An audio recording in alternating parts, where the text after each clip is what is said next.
السلام علیکم ورحمۃ اللہ وبرکاتہ۔ سامعین ذی وقار، عزیز رفقا، امید ہے آپ تمام حضرات بخیر ہوں گے۔ اللہ تعالیٰ سب کا عافیت سے رکھے۔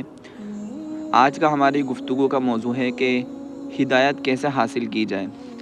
اللہ تبارک و تعالیٰ نے ہمیں اس دنیا کے اندر ایک مقصد کے تحت بھیجا ہے، اور اس مقصد کو پورا کرنے کے لیے ہم سعی و کوشش کرتے ہیں، اور وہ مقصد ہے اللہ رب العزت کی عبادت اور رسول اکرم صلی اللہ علیہ وسلم کی سنتوں کو اپنی زندگی میں اپنا کر کے زندگی گزارنا۔ یہ مقصد اللہ تعالیٰ نے ہمیں دے کر کے دنیا میں بھیجا ہے۔ اب ہم میں سے بہت سے ایسے ہیں جو اس مقصد کے تحت کام کر رہے ہیں، اور بہت سارے ایسے ہیں جو اس مقصد سے بہرحال غافل ہیں۔ تو جو مقصد میں لگے ہوئے ہیں، ہدایت یافتہ ہیں، صحیح راستے پر چل رہے ہیں، تو وہ بھی اس بات کے طالب ہیں کہ ہمیں اور مزید اس میں اضافہ ہو جائے۔ اور جو غافل ہیں ان میں سے بہت سارے ایسے ہیں جو چاہتے تو ہیں کہ ہمیں ہدایت نصیب ہو جائے، لیکن وہ صحیح راستے پر آ نہیں پاتے۔ کبھی نہ کبھی ان کی ذہنیت بدل جاتی، کبھی کچھ موقع نہیں ہو پاتا، کچھ نہ کچھ وسائل بن جاتے ہیں، یا دل ہی راغب نہیں ہو پاتا، جس کی وجہ سے وہ صحیح راستے پر آ نہیں پاتے۔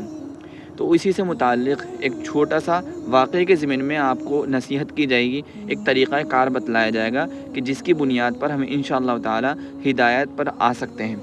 مفتی تقی عثمانی صاحب، جو آج کے دور کے بڑے علماء کے اندر جن کا نام شمار ہوتا ہے، جنہیں مفتی اعظم کے نام سے جانا جاتا ہے، حضرت کے حوالے سے میں آپ کو ایک واقعہ سناتا ہوں کہ حضرت والا کے پاس ایک خط آیا، جس کے اندر ایک نوجوان نے اپنا خط لکھا کہ میں جرمنی گیا تو اس وقت تک میں دین اسلام سے بہت دور تھا، اور وہاں جا کر کے ایک کرسچن لڑکی تھی، اس سے میں نے شادی کر لی، اس سے تعلقات ہو گئے تھے پڑھائی کے ساتھ ساتھ، اور شادی کر لی، کاروبار کے اندر مصروف ہو گئے، بہرحال شادی ہو گئی۔ اس وقت تک بھی میرے دل کے اندر دین اسلام پر عمل کرنے، اس کو فالو کرنے کی دل کے اندر کوئی ترغیب پیدا نہیں ہوئی تھی۔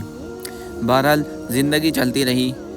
پھر کچھ وقت کے بعد میرے یہاں اولاد ہو گئی، اللہ تعالیٰ نے اولاد سے نواز دیا۔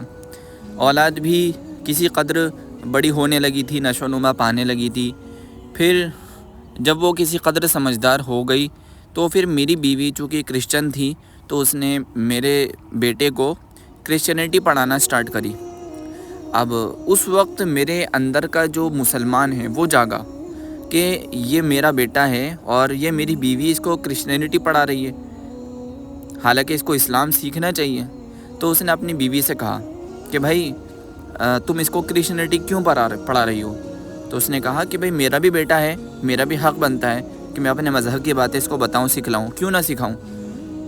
تو کہنے لگا کہ نہیں، اسلام برحق ہے، کرسچینٹی کوئی مذہب نہیں ہے۔ بہرحال تو اس لڑکی نے اس سے بحث مباحثہ شروع کی کہ اگر اسلام برحق ہے تو ثابت کر کے دکھاؤ۔ تو چونکہ وہ اسلام سے بہت دور تھا، دین اسلام پر عمل کرنے، اس کو فالو کرنے کی دل میں کوئی ترغیب اور شوق پیدا نہیں ہوا تھا، تو اس وجہ سے وہ جواب دینے سے قاصر رہا۔ تو بہرحال لفظی تکرار اور بحث و مباحثہ کے سوا کچھ حاصل نہ ہو پایا۔ خیر، اس کے دل پر ہی چوٹ لگتی رہی اور وہ کڑتا رہا کہ وقت گزرتا گیا۔ پھر حضرت کو اس نے یہ خط لکھا، اس کے اندر یہ باتیں لکھیں، تو حضرت سے کہا کہ حضرت کچھ ترغیب بتائیں، کچھ طریقہ بتائیں کہ جس کی وجہ سے میری بیوی راہ راست پر آ جائے اور میں اس مشکل سے باہر آ جاؤں کہ میرا بچہ مسلمان بن جائے اور میری بیوی بھی اسلام پر آ جائے۔ تو بہرحال حضرت والا نے اللہ تبارک و تعالیٰ سے دعا فرمائی کہ اللہ تعالیٰ کچھ اس مشکل کا حل نکال دیجیے۔ تو پھر اللہ تبارک و تعالیٰ نے دل میں تدبیر ڈالی، اللہ سے دعا بھی کری ان دونوں کے لیے، اور پھر ایک خط لکھا۔ اس کے اندر انہوں نے ان کو یہ ترغیب دی کہ بھائی آپ اپنی بیوی سے یہ کہو کہ تم اللہ کو مانتی ہو، اپنے خدا کو مانتی ہو، ہم اپنے خدا کو مانتے ہیں، تو تم ایک کام کرو، تم بھی اللہ سے دعا کرو اور ہم بھی اللہ سے دعا کرتے ہیں کہ اللہ تعالیٰ اگر یہ مذہب اسلام برحق ہے تو پھر ہم دونوں کو اسلام کے اوپر چلا دیجیے، ہم دونوں کے دلوں کو اسلام کے لیے کھول دیجیے، مطمئن کر دیجیے۔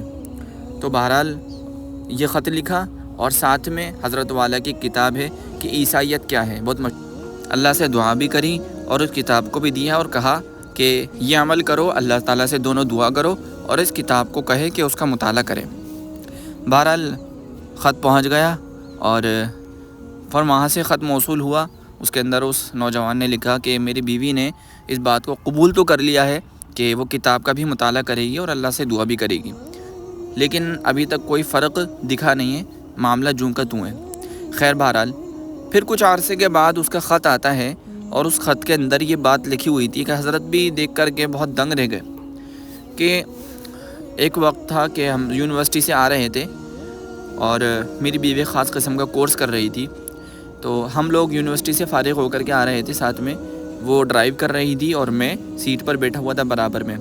تو ایک دم ایسا ہوا کہ اس نے گاڑی روکی اور سائیڈ میں لگائی اور اسٹیئرنگ کے اوپر اپنا سر رکھ کر کے بہت زیادہ زار و قطار رونے لگ گئی۔ اب میں بہت گھبرایا کہ آخر ماجرا کیا ہے، کوئی مسئلہ ہے، کیا بات ہے جس کی وجہ سے اتنا زیادہ رو رہی ہے۔ تو بہرحال میں نے اس سے پوچھا اور وہ اس قدر رو رہی تھی اور اس کے دل کے اوپر یہ کیفیت طاری تھی کہ وہ روتے ہوئے بول بھی نہیں پا رہی تھی۔ بہرحال بہت ہمت کر کے اس نے جب بولنا شروع کیا اور اس کا جو پہلا لفظ تھا وہ اس نے کہا کہ میں بس یہی کہنا چاہتی ہوں کہ تم مجھے اسلام میں داخل کر لو، تم مجھے مسلمان بنا دو۔ وہ لڑکا کہہ رہا تھا کہ مجھے اپنے کانوں پر یقین نہیں آ رہا تھا، میں اس سے بار بار کہلوا رہا تھا کہ پھر سے کہو کہ تم کیا کہہ رہی ہو۔ اس نے کہا کہ ہاں میں چاہتی ہوں، مسلمان ہونا چاہتی ہوں، تم مجھے مسلمان بنا لو، مجھے ایسی جگہ لے جاؤ جہاں مجھے اسلام قبول کروایا جائے۔ تو اس کو خود کو یقین نہیں ہو رہا تھا اپنے کانوں کے اوپر۔ بہرحال وہ اس لڑکی کو ایک اسلامک سینٹر میں لے کے گیا، وہاں شہادت کروائی گئی، اسے اسلام میں داخل کروایا گیا۔ اتفاق مسئلہ تھا کہ رمضان کا مہینہ تھا اور کیا بتایا اس نے کہ اگلے ہی دن ہم دونوں میاں بیوی سحری کے اندر اکٹھے اٹھے اور ہم نے روزہ رکھا ساتھ میں۔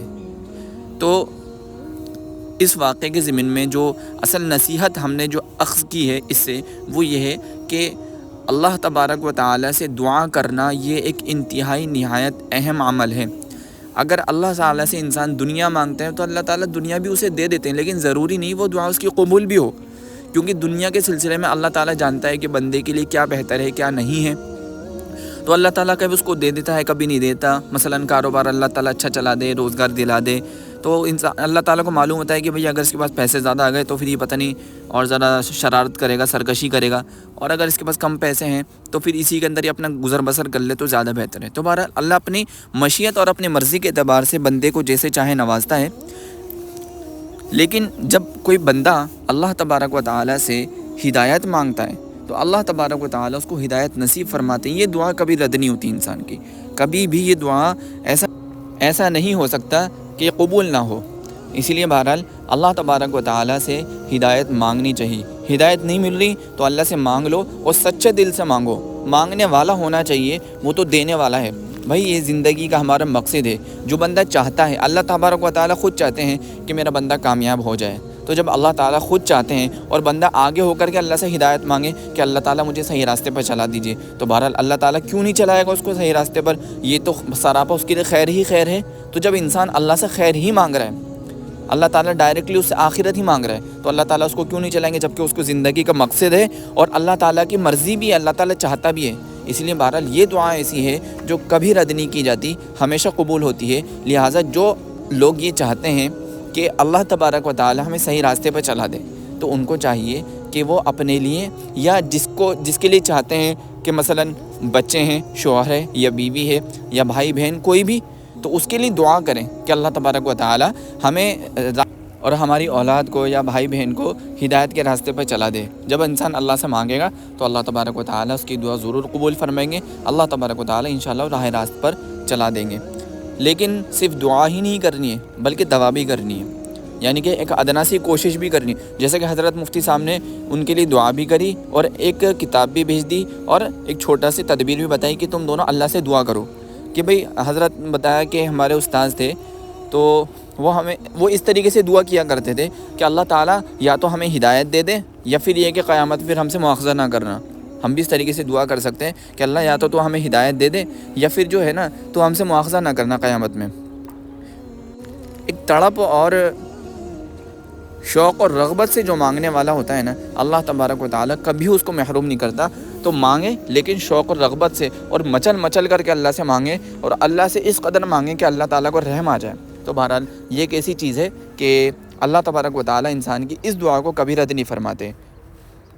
تو دعا بھی کرتے رہیں اللہ تعالیٰ سے دل سے اور چھوٹی موٹی کوشش بھی کرتے رہیں، نیک بننے کی کوشش کریں، گناہوں سے بچنے کی کوشش کریں، مزید نیکیوں میں حصہ لیں۔ شیطان بہرحال کوشش کرے گا آپ کو پیچھے کرنے کی، لیکن بہرحال اس کے جال کے اندر آنا نہیں۔ کوئی بات نہیں اگر گناہ ہو جائے تو گناہ کرنے سے کوئی بزرگی کے اندر کمی نہیں آتی ہے، اللہ تعالیٰ نے توبہ کا دروازہ کھولا ہوا ہے۔ ہاں جان کر کے گناہ نہ کریں، جانتے ہوئے بھی تو اس چیز سے پرہیز کریں، تو اللہ تعالیٰ سے مانگتے بھی رہیں، گناہوں سے بچتے بھی رہیں، نیکیوں میں مزید سبقت کریں۔ اولئک یسارعون فی الخیرات وہم لہا سابقون۔ مومن صرف ایمان نہیں لاتے بلکہ وہ نیکیاں کرنے میں ایک دوسرے سے سبقت کرتے ہیں، لہٰذا سبقت کی جائے، جتنا ہو سکے نیکیوں کے اندر زیادہ سے زیادہ حصہ لیا جائے، زیادہ سے زیادہ آگے بڑھنے کی کوشش کیا جائے، تب اللہ تبارک و تعالیٰ انسان کو ہدایت پہ چلاتے ہیں، چونکہ یہ اللہ تبارک و تعالیٰ کی سب سے بڑی عظیم نعمت ہے۔ بالا سیدھا راستے پر آ جانا یہ اللہ کی بہت بڑی نعمت ہے۔ جنت کا راستہ ہے، وہ جنت اتنی آسانی سے نہیں ملتی، بہت تڑپنا پڑتا ہے، بہت گڑ گڑانا پڑتا ہے، لیکن ہم دنیا کے لیے اس قدر کوشش کرتے ہیں۔ ہم اپنی اسی کوشش کو دیکھ لیں کہ جب ہم دنیا کمانے کے لیے اتنی کوشش کر رہے ہیں، اگر یہی کوشش اگر ہم اللہ کو پانے میں کریں تو بہرحال اللہ تعالیٰ ہمیں مل ہی جائے گا انشاءاللہ تعالیٰ۔ اور جب تک نہ ملے اس وقت تک کوشش کرتے رہنا چاہیے، کیونکہ اللہ تبارک و تعالیٰ کو بندے کا اللہ سے گڑ گڑانا، دعا کرنا یہ بہت پسند ہے۔ اللہ تعالیٰ عمل کی توفیق عطا فرمائے۔ والسلام علیکم ورحمۃ اللہ۔